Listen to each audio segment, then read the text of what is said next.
कैसे हो आप सब दोस्तों। कुछ अजय देवगन के फैंस रेड 2 को बहुत ज़्यादा हल्के में ले रहे हैं। मुझे समझ में नहीं आ रहा है कि भाई आपको रेड 2 को हल्के में लेने की क्या ज़रूरत है। आप इस बात से थोड़े नाराज़ हो कि सिंघम अगेन पोस्टपोन हुई है। आपको समझ आ रहा है कि रेड 2 सच में कितनी बड़ी फिल्म है। अब बड़ी क्यों, उसके बारे में मैं बाद में बात करूँगा। क्या आपने अजय देवगन की फिल्में एंजॉय नहीं की? दृश्यम पार्ट 1, 2, रेड पार्ट 1, शैतान। आपको दिख रहा है कि मॉडरेट बजट के साथ तगड़ा सक्सेस कैसे मिल सकता है। वो वाली फिल्म है रेड 2।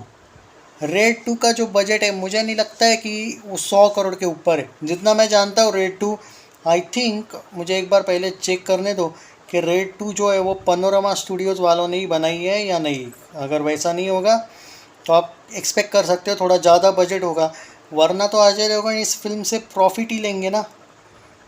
एक सेकंड, देखने दो, हो सकता है कि बजट ज़्यादा हो। राइट, डायरेक्टर है Rajkumar Gupta. Okay, fine fine. एक सेकंड दोस्तों। अजय देवगन, वाणी कपूर, रितेश देशमुख की ये फिल्म है। राजकुमार गुप्ता, रितेश शाह, करण व्यास। राइटर्स डायरेक्टर राजकुमार गुप्ता है। I think producer T series वाले हैं क्या इसके, तो हो सकता है थोड़ा बजट ज़्यादा भी हो। प्रोडक्शन कंपनीज नो यार, टी सीरीज़ है और पनोरमा स्टूडियोज़ है। अब समझ में आया क्यों बोल रहा हूँ मैं। पनोरमा स्टूडियोज़ की फिल्म है दोस्तों, और आपने देखा है जब भी अजय देवगन पनोरमा के साथ आते हैं वो बाद में डिसाइड करते हैं कि मैं प्रॉफिट लूँगा या पैसे ले लूँगा। और जब भी वो पनोरमा के साथ आते हैं वो 35 करोड़ के आसपास फीस लेते हैं, ज़्यादा नहीं लेते। हालांकि उनकी फ़ीस वैसे ज़्यादा रहती, पर आप समझो बात को। ये फिल्म कोई 150-200 करोड़ बजट वाली नहीं कि यहाँ पे लटक जाएगी। और रेड अपने नाम से ही भाई ब्लॉकबस्टर है। जो रेड 1 150 करोड़ के आसपास गई थी 48 करोड़ में बन के, वो रेड 2 अगर मैं आपको बोल रहा हूँ कम से कम 100 करोड़ बजट पकड़ो अगर अजय देवगन का फीस होगा तो। क्योंकि भाई रितेश देशमुख, वाणी कपूर का ही फीस होगा जो भी होगा। फिर अजय देवगन अगर प्रॉफिट लेने वाले होंगे तो आप ये मान के चलो कि भाई 65 करोड़ के आसपास शैतान जैसा बजट है इसका। क्योंकि भाई ये नहीं कि भाई रेड भी कोई बहुत ज़्यादा लोकेशंस पे शूट होगी, बाइक्स वाइक्स जाएंगे वहाँ पे, पैसा जाएगा, गाड़ियाँ उड़ेंगी रोहित शेट्टी जैसे, समझ रहे हो। 65 करोड़ के आसपास बजट होगा। अगर अजय की फ़ीस ऐड करे, जैसे शैतान में उन्होंने बाद में फ़ीस नहीं ली क्योंकि मूवी अच्छी प्रॉफिट में थी, तो उन्होंने प्रॉफिट नहीं लिया, सॉरी, उन्होंने फ़ीस ली 35 करोड़, और शैतान का बजट 100 करोड़ हो गया।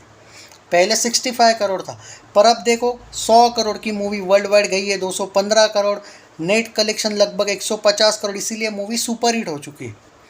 वैसा ट्रिक यूज़ करते हैं और बाकी एक्टर्स ने ये सीखना चाहिए उससे। अब देखो प्रॉफिट कब लेंगे वो, अगर बहुत तगड़ा कमाई होती है और उनको लगता है कि भाई प्रॉफिट में ज़्यादा फ़ायदा, वो ऐसे लेंगे। पर पनोरमा के साथ वो वैसा करते ही नहीं है। मूवी में भी मुझे लगता है कि ये रेड 2 भी, आप बोल रहे हो ना कि रेड 2 का हाइप क्या है, मैं आपको सीधा सीधा बोलूँ, 200 करोड़ कम से कम नेट कलेक्शन जाने का हाइप है। कम से कम नेट कलेक्शन बोल रहा हूँ। वर्ल्ड वाइड 300 करोड़ जा सकती है, थोड़ा ज़्यादा भी जा सकती है, आई डोंट नो। पर एट प्रेजेंट ज़्यादा लालच सही नहीं है, पर हाइप उतना है। अब देखो प्रमोशनल, अब देखो आप बोलोगे कि भाई वो दिख नहीं रहा है, आप समझ रहे हो। Red 2 is not that type of film कि उसकी हाइप दिखनी चाहिए कि भाई ये सिंघम नहीं है, ये कोई पुष्पा नहीं है, ये कल्कि नहीं है कि भाई दिखाओ दिखाओ हाइप कितना है, ऐसा नहीं रहता है। कुछ साइलेंट फिल्में रहती है जो तगड़ा करती है, वो है। एक्सपेक्टेशंस की बात कर रहे हो ना आप। 200 करोड़ नेट कलेक्शन मैं पकड़ के जा रहा हूँ। रेड 1 का हाइप भी काउंट करना पड़ेगा उसके लिए, रेड 2 के लिए। तो ये भी देखो, ये कोई पार्ट 1 नहीं है, उसका हाइप ऑलरेडी है। वो साइलेंट हाइप रहता है। ऊपर से नवंबर में आ रही है अजय देवगन के लिए, तो बल्ले बल्ले रहता है नवंबर। आई थिंक दृश्यम भी तो आई थी, आई थिंक, या ये भी नवंबर में आ रही है। तो ये मान के चलो आइदर इसका बजट होगा 65 करोड़, वो अजय देवगन पर डिपेंड करता है, या फिर 100 करोड़। और ये मूवी तो आपको बताने की ज़रूरत नहीं कि ये भाई ये 150 तो ऐसे जाएगी। देखना ये है, मेरा एक्सपेक्टेशन तो मेरा ये है 200 करोड़ नेट कलेक्शन कम से कम जाए, वर्ल्ड वाइड 300 करोड़ जाए। और ये अपने जो सो कॉल दाढ़ी वाले अगर यूट्यूबर्स है वो ख़राब भी कर दे इस फिल्म का, ये वीडियोस देख दे, ये क्या बोलते हैं भाई, ये देखे रिव्यूज़ देखे, तो भी अजय देवगन के फैंस उतना अफेक्ट नहीं होते जितना अक्षय कुमार के फैंस होते हैं, ये मैंने देखा है।